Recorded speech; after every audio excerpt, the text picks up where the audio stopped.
আম্মা, এতদিন পরে আমার কথা মনে পড়লো। আমি এত বইসা থাকি না তোমাদের মতো। আপনারা ডাকো। বাপের পায়ে ব্যথা, রিক্সাতে উঠতে পারে না, রিক্সা কেমনে চালাইবো? তুমি রিক্সাটা আজকে বিক্রি করবা আর হেরারে কয়বার থেকে চলে যাইতে। তুমি রিক্সা না চালায় ভিক্ষা করো কে? একটা রিক্সা কিনা দিলাম, প্রত্যেক মাসে 5,000 টাকা দেয়, তারপর তোমার ভিক্ষা করা লাগে। তোর মার শরীরটা ভালো না, আমারও পায়ে খুব ব্যথা, রিক্সা চালাইতে পারি না, না খাইয়া মরে যাবো। আমার ভিক্ষা করা ছাড়া আর কোনো উপায় ছিল না। তাই বললে তোমরা ভিক্ষা করবা? বিনা চিকিৎসা না খাইয়া কি মরে যাইতাম? তুই তো 5,000 টাকা দিয়েই খালাস। একটা দিনও কি মা বাবার খবর নিছো? খাইয়া আসি না খাইয়া আসি? আপনি যেই কাজ করছেন আমার মান সম্মান কি আছে? আমি যদি ওদেরকে এই বাড়িতে দেখে আর দেখি তুমি লুতুপুতু করছো ওগুলো লাগে তোমার খবর আছে, আমি তোমার সংসার ছেড়ে চলে যাব। দয়া করে তোমরা ঘরটা ছেড়ে চলে যাও, আমার সংসারটা ঠিকাইতে দাও।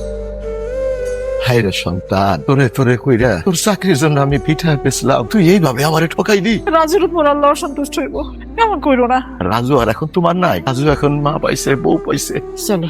লুবাই, গুরুস্থানে এখানে তারা আর কত কান্নাকাটি করবা? আজকে আমার বাপ মার কথা খুব মনে পড়তেছে। আপনার শরীরে তো অনেক জ্বর, এই অসুস্থ শরীরে রিক্সা চালাইতেছেন, কই যাবেন আপনারা? আমারে তুইলা দিছো, এই জন্য তোমার অনেক ধন্যবাদ বাবা। আমরা যাই। কই যাবেন কইলেন না তো, আপনার কোনো সন্তান নাই? একটা ছেলে ছিল তো আমার পোলা, ওই হারায় গেল বাবা। আমি বুঝছি আপনার কষ্টটা কই।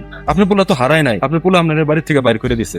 এই দুনিয়াতে আমার বাপ মা কেউ নাই, সব তার লীলা খেলা। আল্লাহ, তুমি আমার কথা শুনছো, আপনার কোনো চিন্তা নেই। আরেক সন্তান আপনার কাছে চলে আসছে। তোমারে কষ্ট দিতে চাই না আমরা। পৃথিবীতে কোনোদিন শুনছেন বাবা মা কখনো সন্তানের বোঝা হয়?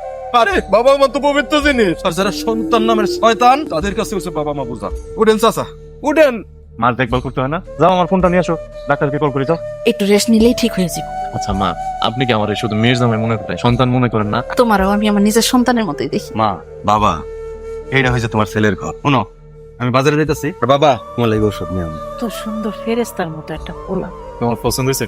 কিন্তু আমি সবচেয়ে বেশি খুশি হয়েছি যে আমার মার নামে ফ্ল্যাট লিখে দিতেছে। এইরকম দিনে গরিব দুঃখীদের দান সৎরা করলে আল্লাহ খুশি হয়। তুমি কিছু দান টান করে আসো। এই মহিলা, এই, আমি আমার শাশুড়ি আম্মার জন্য একটা ফ্ল্যাট বুকিং দিতে আসছি, তাই আপনারে খুশি হয়ে কিছু টাকা দিতেছি, এই টাকাটা ধরেন। মা, তোমার তো মান সম্মান বলতে কিছু রইলো না, আর তুই খারাপ রয়েছে কেন? দইরা দুইটা দিতে পারস না? দাইতে কইতাছেন আপনাকে দিয়ে জানতো জান। আনতেছো কেন? থেকে তুই যাওয়া কইরা আমি দেখতে আসছিলাম, আমারে ধাক্কা মাইরা পালাই দিছে বৌমা। একজন গেলেন গা কাগজ টুকাইতে, একজন গেলেন গা রিক্সা চালাইতে। আমার তো জ্বর আইছে, আমি তো মইরা যাই নাই। আমরা তোমার সেবা যত্ন করতে চাই, তুমি রাগ করো না বাজার। আমি সব কিছু শুনছি, আপনার ছেলে আপনার খুব অপমান করছে, আপনার ছেলের বউ আপনার ধাক্কা মেরে ফালাইয়া দিচ্ছে। আমি আপনার ছেলের দুইটা হাত ভাঙিয়ে দিয়ে আসবো। আমার কিছু করতে না, সে যে আঘাত দিচ্ছে তার বাবা মারে। সে যদি আমাকে পোলাটা খারাপ থাকে, তোমার কষ্ট হইব না, আমার কষ্ট হইব না। আল্লাহ জানো ওরে অনেক সুখে রাখে। মা, তুই মা।